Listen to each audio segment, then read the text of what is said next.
Logical morning. Welcome to Vidikya presents the Hindu newspaper analysis. Today's session will have following segment. First, overview of today's newspaper. Second, must know topics and explanation. And third, quiz time with 5 important questions.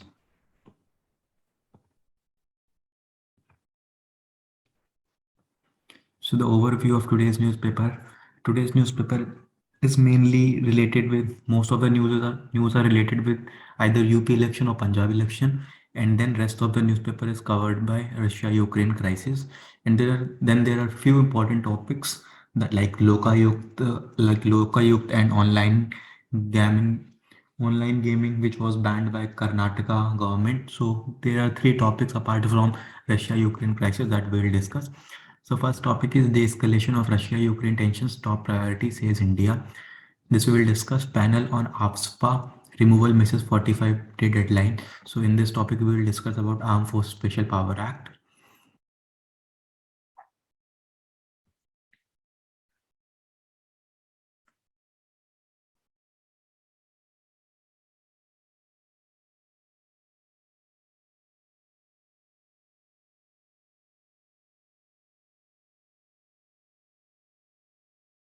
Then this topic, untangling Kerala's Lokayukt controversy. So the Kerala government has amended the Lokayukt Act. So we will discuss what were the shortcomings, and what is Lokayukt and Lokpal Act. So then we will discuss about the role of the governor, role of the Lokayukt or Lokpal as an investigating agency. Then this topic also talks about Russia-Ukraine crisis. We have discussed a lot about Russia-Ukraine crisis. A new measure of inflation is brewing on the horizon. There is nothing important in this topic, but you just have to remember that CPI, what is CPI? CPI is about retail inflation. That CPI computes inflation at retail level. And then, however, we still have distinct series of CPI topics talk about. There are distinct series of CPI, such as CPI for industrial workers, CPI for agricultural labor, and CPI for urban non-manual employees. So this is there, and this topic talks about how CPI is calculated in USA. What are the new changes that they are looking into in calculating CPI? So when there will be concrete topic on CPI, then we will discuss. This is again UK, Russia, India, and USA. We have discussed about Quad and Indo-Pacific, and we have also discussed about that Indo-Pacific strategy document released by USA while the Quad meeting was taking place in Melbourne. Then this topic is regulation, not prohibition. In this topic, we have earlier discussed that Karnataka High Court has stated the law of invalidated the law enacted by Karnataka government banning the online gaming. So then we will discuss what is the current situation, what this article talks about. And then again, this topic is also about Russia-Ukraine crisis. This also Russia-Ukraine crisis, this AFSPA that we will discuss. And these topics are related to politics, UP politics. Then again, Russia faces sanction after Putin moves. Germany suspends Nord Stream 2 gas pipeline. What does the recognition means for Ukraine? In this topic, we'll discuss about Minsk 1 and Minsk 2 accord. And then we will discuss we have already discussed Nord Stream pipeline, and also again we will discuss a little bit. So China walks tightrope on Ukraine crisis. This is also Russia-Ukraine crisis. The viewpoints are different countries, so that is not important. So that is all from this today's newspaper.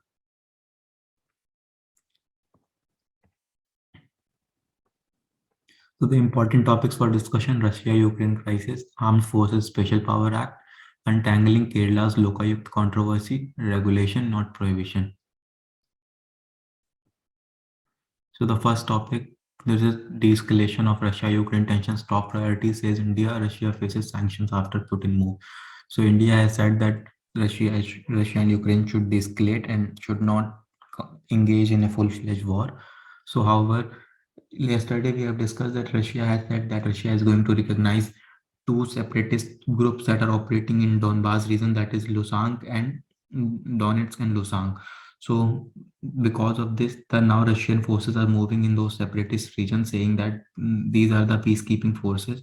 And now, since Russia have recognized these two separatist regions, Donetsk and Luhansk, then Russia can easily move to those areas because Russia recognized them as an independent republics.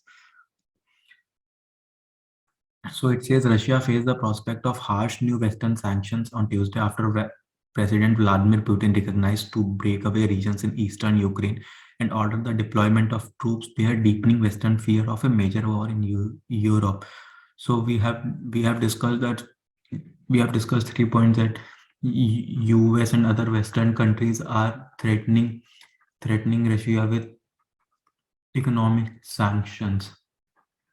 So now yesterday, Russia has recognized two regions, Donetsk and Luhansk, and Russia is sending their forces to these regions because Russia considers them an independent republic. So now USA said that this move amounts to beginning of invasion and warned that severe sanctions will be announced shortly. So USA said that they will announce the sanctions against Russians. However, Germany has taken steps to halt process of certifying Nord Stream 2 gas pipeline from Russia.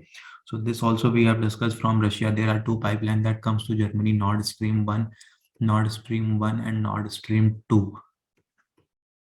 So Nord Stream 1 and Nord Stream 2, this initiated in 2020, 2011, and this started in 2017, 18, and it's still going on. Certification process is still there. So most of Europe's gas comes through this stream pipeline and it comes to Germany, and then from Germany it is distributed to other European nations. And this gas becomes important because the European countries are shifting towards more economic friendly, more environmental friendly fuel, moving away from coal and other sources such as petroleum and or diesel. So this is why Nord Stream becomes important for them. However, Nord Stream becomes important for Russia because Russia earns huge revenue from this Nord Stream pipeline by sending gas to European nations. So this is one of the weapons that were there with the Germany to threaten Russia to not invade Ukraine. So panel on AFSPA removal misses 45-day deadline. So this is a panel was constituted to consider the removal of AFSPA from Nagaland, but that is not important. What is important is AFSPA. What is AFSPA? Important provision related to AFSPA.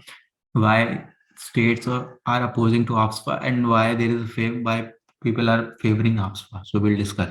So what is Armed Force Special Power Act? So it is a act of Parliament enacted in 1958. So the first thing you have to remember is Act of Parliament enacted in 1958.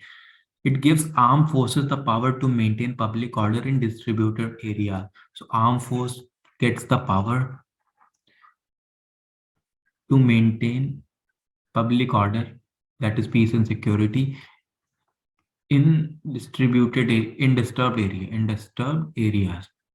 However, it gives the armed force the authority to use force or even open fire after warning a person who is found to be. So it gives unprecedented power. It gives unparalleled power to the armed forces to open fire to a person after giving one warning. If that armed forces found that person to be, if there is suspicion that the person is in contravention of law, then armed force has the power to even open fire on that person. So this is about Armed Force Special Power Act. What is distributed disturbed area? A disturbed area is one where the use of armed forces in aid of civil power is necessary. So this is how they define disturbed area, where along with civilian forces such as police and other state security forces, armed forces are needed. Armed forces are needed to maintain public order. So this is disturbed area. Under Section 3 of AFSPA, any area can be declared disturbed due to differences or disputes between members of different religious, racial, language, or regional groups or caste or community. So under Section 3, any area, any region can be declared disturbed on various grounds, such as when there is a dispute or difference between different religious group, racial groups, language groups, or regional groups, or caste or community. So the power to declare any territory disturbed initially lay with the states but passed to the center. So initially this power was with the states, but later in 1972 with the amendment, this power of declaring a disturbed area is passed to central government in 1972. So you have to remember this. So important rules under AFSPA. So while the act gives power to security forces to open fire, this cannot be done without prior warning given to suspect. So member of armed forces should give prior warning to a person, and then if that person does not follow the warning, does not listen to the armed forces, then the armed forces have the power to open fire on that person. The act further says that any suspect apprehended by security forces should be handed over to the local police station within 24 hours. So this is simple. The governor of a state and the central government are empowered to declare any part or full of any state as a disturbed area if according to their opinion that it has become necessary to disrupt the terrorist activity or any such activity that might impinge on the sovereignty of India or cause insult to the national flag, anthem, or constitution.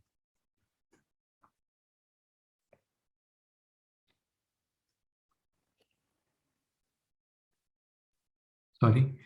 So it says that governor of a state or central government now can declare any part or full of the state as disturbed area on grounds that it becomes necessary to disrupt that there are terrorist activity or there are such activities happening that impinges upon the sovereignty of the India and insults the national flag, anthem, or constitution. So there are various grounds on which the central government and governor can declare an area to be disturbed area under under AFSPA Act. Then the military, then the armed forces take control of that region to ensure that the public order remains there. So this is all about AFSPA. These are the important rule about AFSPA. So why AFSPA is being opposed? Why states are opposing AFSPA? First, they're calling this act to be draconian as it gives sweeping power to the armed forces. As we have seen, armed force can open fire on a person.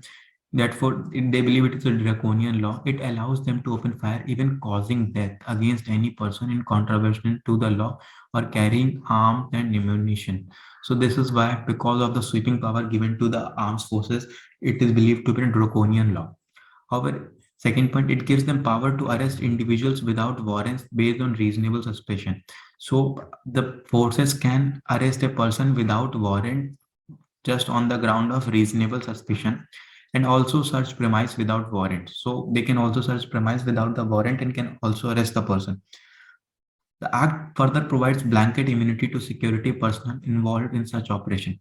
So act says that any such activity like killing, opening fire, or searching without warrant can be done under this act, and the act provides blanket immunity to the officers acting under this act. So there cannot be any actions taken against such officers. There can be no prosecution of legal proceeding against them without the prior approval of center. So against these officers, no legal proceedings or prosecution can take place without prior approval of the center. However, in 2016, the Supreme Court ruled that armed forces cannot escape investigation for excesses committed in discharge of duty, even in the disturbed area. So armed forces say that you cannot give sweeping power if a officer is in if a officer is committing any activity, committing any crime in excess of the powers given to it, then that officer cannot escape the investigation.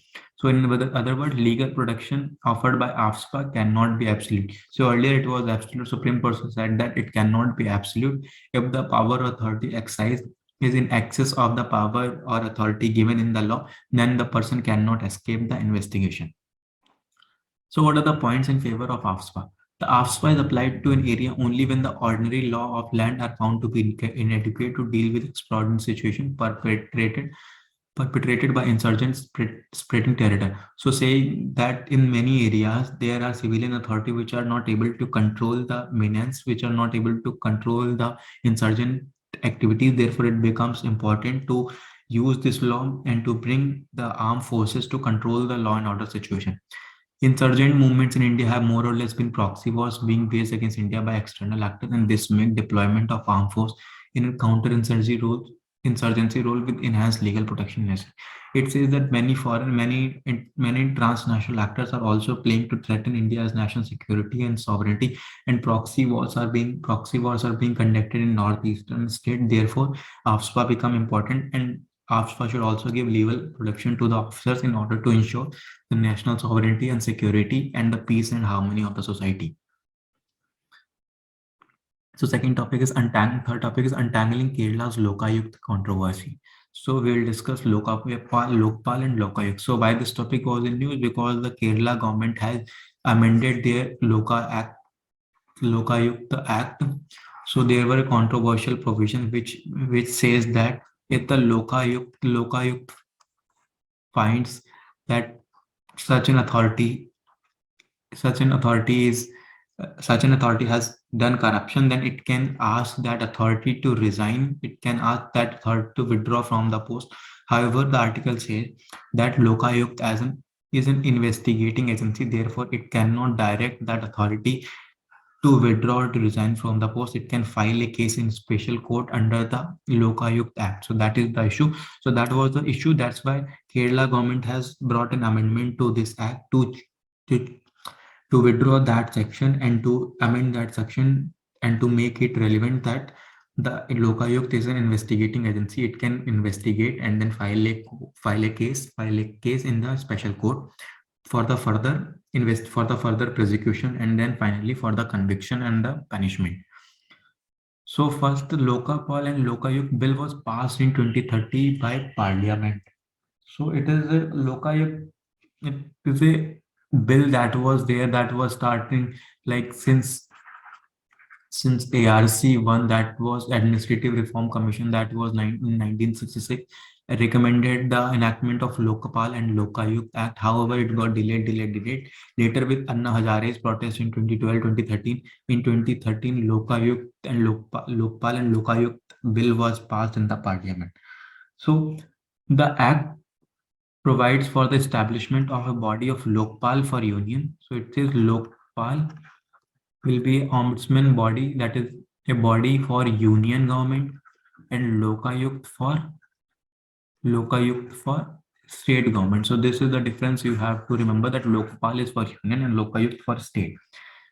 To inquire into allegations of corruptions against certain public functionaries. So the objective is to inquire into corruptions against public functionaries in case of corruption. Thus, the Lokpal is conceived of as a body which will inquire into allegations of corruption. It is basically an investigative body whose task is to conduct prompt and fair investigation and prosecution of cases of the corruption. So its task is to conduct investigation in fair and impartial manner. Now, the Lokpal has jurisdiction to inquire into allegations of corruption against the Prime Minister, Minister, Member of Parliament, Group A, B, C, D officers and officials of the central government. So this is the jurisdiction that under Lokpal jurisdiction, Prime Minister also come, ministers also come, members of Parliament also comes, and Group A, B, C, D officers of central government also come. One thing that you have to remember, that under Lokpal, the members of Supreme Court or High Court and members of armed forces do not come under the jurisdiction of Lokpal. So these are the two things that you have to remember, that members of Supreme Court and High Court and members of armed forces do not come under the jurisdiction of Lokpal or Lokayukt. So after the conclusion of the investigation, the Lokpal may file a case in special court. So it says that the original act says that after conducting investigation, the Lokpal or Lokayukt may file a case in the special court. So one thing that I've told you, Lokpal is for union, Lokayukt for state. However, the Lokpal does not have the power to ask the president to remove the prime minister or a minister from office. So it says that Lokayukt is mere an investigating agency. It cannot, in case if it finds prime minister to be in case during investigation it finds that prime minister is involved in the corruption or minister is involved in corruption, then it says that Lokpal does not have power to ask the president to remove the prime minister or a minister from office.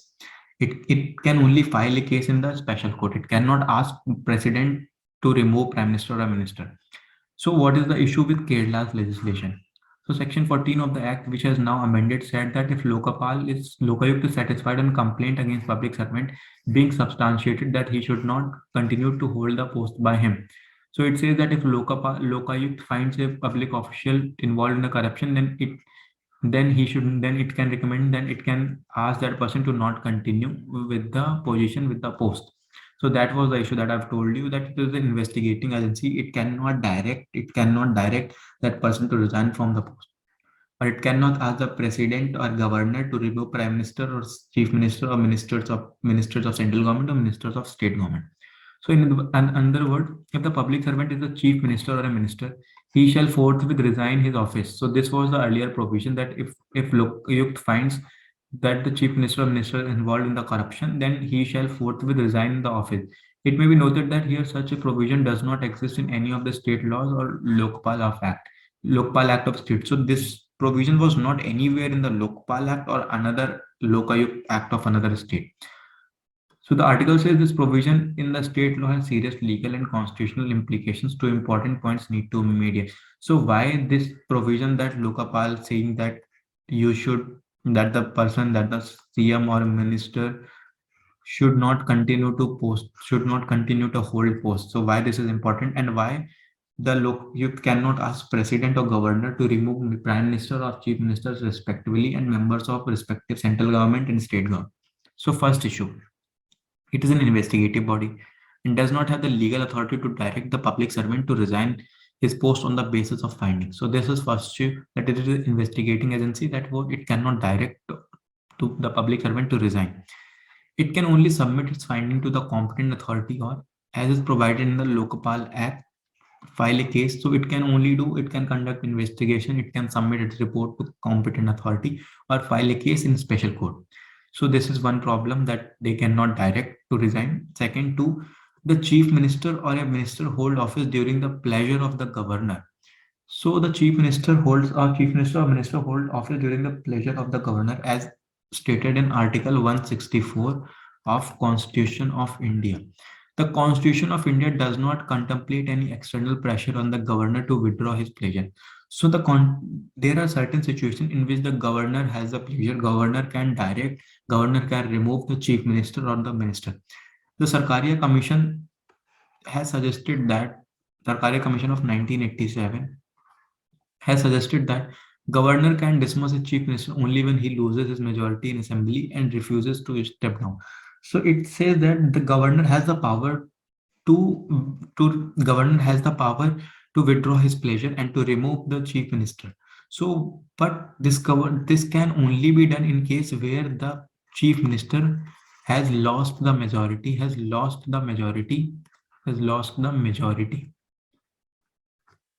in legislative assembly, and still after losing the majority, the chief minister refuses to step down. So in that case, the governor has the authority to remove the person from the post of chief minister. However, on the basis of the finding of the Lokayukt authority cannot direct the governor to remove the chief minister from the post, and therefore it says this is the second issue, and it is the pleasure of the governor, and that too not a discretionary power. There are certain situations in which governor can exercise this jurisdiction, this pleasure power, to remove the chief minister, and that one situation is where the chief minister has lost the majority in the legislative assembly and refuses to step down.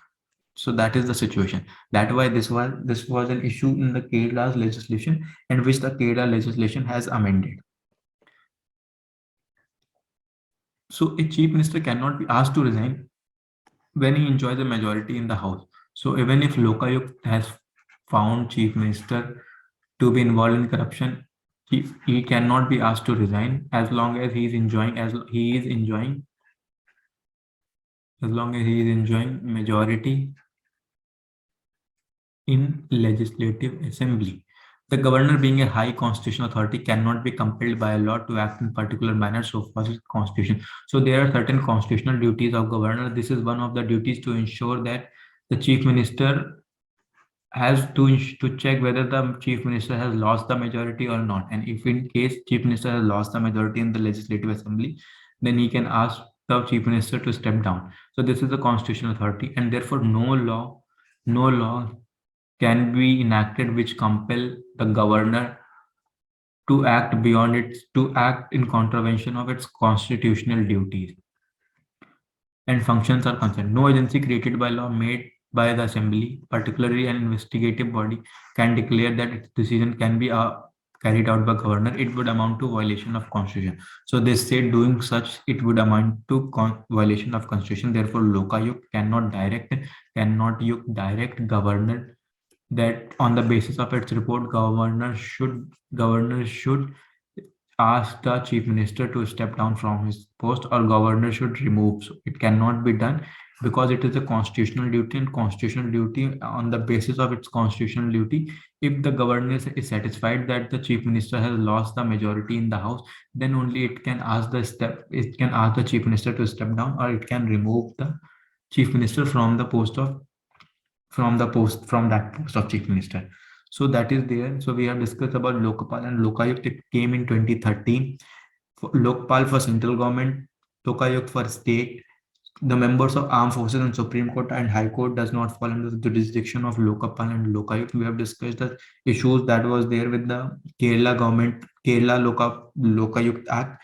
Then what are the issues we have discussed, and we have discussed on what grounds the governor can ask the chief minister to resign or to withdraw from the post, or governor can withdraw its pleasure and remove the person from the post of chief minister. So regulation, not provision. So in 2-3 days back, we have discussed the Karnataka government has invalidated. Sorry, Karnataka High Court has invalidated a law made by Karnataka government banning online gaming. It gave the ground on which the Karnataka government banned the online games, that addiction, financial issues were there, depression, suicides, because there are multiple issues with the online gaming. People get addicted, and then there are financial losses, then it leads to depression, and many people have committed suicide also. So on the basis of this, Karnataka government has banned the online gaming in the state. Earlier this was done by Tamil Nadu, Kerala also, and the matter is pending in Telangana High Court and Andhra Pradesh High Court with respect to their respective government. So Karnataka High Court has invalidated the law on the ground of Article 19, and on the ground that invalidated this law on Article 19 on the ground, and on the second ground that there is difference between game of skill and game of chances. So Karnataka High Court has said that game of chances should be banned, but those games which involve element of game of skill should not be banned. These are not, and therefore, and what the game of skills, where there is a use of knowledge and not use of prediction. It involves use of knowledge, use of thinking. So in such situations, the game cannot be classified under game of chances. It comes under game of skills, and therefore it cannot be banned. So the article says the state decides, goes back to the famous Chamar Bagwala case, the state of Bombay versus RMD Chamar Bagwala and RMD Chamar Bagwala versus Union. This is one of the famous cases of Indian judiciary. So in this case, wherein the apex court, the Supreme Court held that in any game, if the element of skill is dominant over the element of chance, so where the element of skill is more than element of chance, a yardstick known as preponderance test, it is a game of skills and cannot be constructed as gambling. So in such situation, that it cannot be said gambling, cannot be said it is a gambling. Rather, it is a game of skill. Over the years, using this standard, the Supreme Court and various high courts have held several games, including rummy, fantasy sport, bridge, chess, and horse racing, to be games of skill. So on the basis of this test, many games have been upheld that they are not game of chances, rather game of skills. So the online skill gaming industry. So this is the main argument, that you have to look into element whether it is a game of a skill and it is a game of chance. If game of skill is more than game of chance, then it cannot be banned. So the article also talks about the importance of such games. So why such games are important for economy. So it says the online skill gaming industry too has urged the respective state governments to regulate the sector and come out with a policy structure that is based on checks and balances. So it is believed that there are issues associated with such that excessive use, depression, anxiety, and suicide and financial losses. So the gaming industry has said that that you should not ban. Banning is not a solution. Rather, regulation is a solution. That there needs to be policy structure that is based on checks and balances.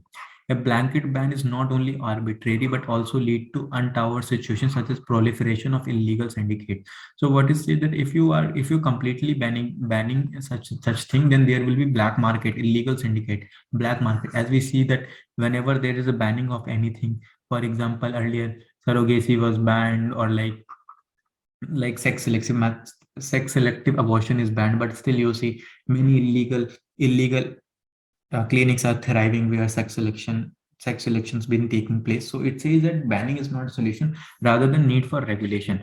So it also says that it is important that state governments work toward introducing a reform oriented policy structure in this sunrise sector, which has immense investment revenue generating potential. It says that this online gaming sector has immense investment potential. It can generate immense revenue and creates employment. The sector currently employs 40,000 people. And gaming also has multiplier benefit to several sectors that have been identified as focus areas by Government of India, including semiconductors, telecom, fintech, and graphic. So it says that gaming industry is linked with many issues such as investment, revenue generation. When the gaming industry will thrive, then it will also require the semiconductor industry to thrive, the telecom, fintech industry, animation, and graphics. So therefore, banning online gaming is not a solution. What is the solution? Solution is a regulation, and there must be strict checks and balances, not complete banning. And so I've also told you about the chances of game of skill and game of chances. So final topic, what does the recognition mean for the Ukraine crisis? So we have discussed the Russian President Vladimir Putin's decision to recognize self-declared Donetsk and Luhansk Republic practically brought the Minsk process peace to end. So yesterday only Russian President declared that he is going to recognize the Donetsk and Luhansk province as an independent republic. So the Minsk 1 and Minsk 2 accord reached in 2014 and 2015, you have to remember this, has brought a tenuous ceasefire between Russian-backed rebels in Ukraine's Donbas region, comprising of and put forward a formula for resolving. So these accords were signed, these two rebel group backed by Russia. So the accord was signed in 2014 and 2015 for ceasefire. So this was the main objective of these Minsk 1 and Minsk 2 accord. You do not need to know the exact provisions of the accord. So it is related to the ceasefire between the Ukraine and the Russian-backed rebels in Donbas region, that are and Donetsk and Luhansk. So Donbas, located on the Russia border adjoining Russia, has a majority of Russian-speaking population. So this Donbas region is located adjoining the Russian border, and there it has a majority of Russian-speaking people, and the two areas are also led by Luhansk separatist group and Donetsk. So the Minsk Accord. According to Minsk 2 agreement, rebels were required to enforce a full ceasefire in Donbas region, pull out heavy weapons, and start talks on holding local elections. So this was the accord. So it was said that rebels will be required a full ceasefire in the Donbas region and pull out heavy weapons and start talks on holding local election. Ukraine was supposed to devolve more powers to Donbas region, introducing constitutional reform, codifying the decentralization of power, and announce an amnesty to the rebel fighters. Rebel in turn should allow the Ukrainian troops to restore control of the border, Russia. These terms were never implemented, mainly because Kiev was backed by Washington was not particularly supportive. So these two accords were basically about ceasefire, and the local elections should be held in Donbas region, and not heavy weapons should be pulled out, and the Ukraine government should also lead for more constitutional reform and decentralization of power. However, this was not done. This was not done because the USA and the Ukraine were not mainly supportive of these agreements, and therefore Since 2014 and 2015, the situation was a bit okay, but now since Russia has recognized these two regions as independent republic, so Russia can now easily move their forces in these regions and back these rebels, and this can lead to a Russia can fuel a civil war in the Ukraine, or Russia can also directly invade the Ukraine. So let's see what's the situation now. But however, the countries in Europe and USA are planning sanctions. Some of the West like Germany has stopped certification of Nord Stream pipeline, as well as Britain has also imposed few sanctions, and USA is like working on the sanctions. India has also called for the de-escalation. India is taking a middle path. India is saying that the security concerns need to be taken, as well as the sovereignty and integrity also needs to be taken care of the Ukraine. So we'll have to wait about the India's stand on Russia-Ukraine crisis. As of now, India has only talked about that diplomacy is the only solution, and the countries must follow the path of de-escalation. So that's all for today's session. So it's time for quiz. First question is, in which year Russia annexed Crimea? So in one of the in few lectures, like in one of the lectures, we have discussed about Russia annexed Crimea Peninsula. So in which year Russia annexed Crimea Peninsula? Option are 2013, 2014, 2015, none of the above. And the correct option is 2014. So Russia annexed, we have discussed this topic also, Russia annexation of Crimea, and then how it happened, and then the ongoing crisis between Russia and Ukraine. So Russia annexed Crimean Peninsula in 2014. Post that, Russia was imposed with Western sanctions, and now it's time for more sanctions because US and Western countries are saying this is an invasion in violation of international law, in violation of Ukraine's national sovereignty and integrity. Therefore, they are planning sanctions. Question two, in which year the Nord Stream pipeline 1, there are two Nord Stream pipeline that also we have discussed. So Nord Stream pipeline 1 was inaugurated. So your options are 2010, 2011, 2012, 2013. The correct option is 2011.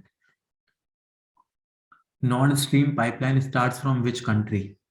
So this is also we have discussed in one of our earlier lectures session. Your options are Russia, Ukraine, Germany, none of the. Correct option is Russia. So there are two pipeline originates from Russia and goes to Germany, and then from Germany it goes to other European nations. So this is, you have to remember, originates from Russia. The one started in 2011, another started build construction 2017-18, and the certification is still pending in 2021 and 2022. Question 4, AFSPA was enacted in which year? Armed Force Special Power Act was enacted in which year? Your options are 1957, 1958, 1967, 1968. The correct option is 1958. Question 5, Minsk 1 Accord was signed in which year? The options are 2014, 2015, 2016, 2017. The correct option is 2014 and Minsk 2 in 2015. Minsk 2, and we have discussed, it talks about ceasefire, conducting local elections, and decentralization of power, and pulling out heavy weapons. So this is what we have discussed. It is related to Donbas region, where two separatist groups are operating, that is Luhansk and Donetsk, backed by Russian government. So that's all for today's session. Stay logical with Vidya, your best pal in CLAT Preps. Thank you.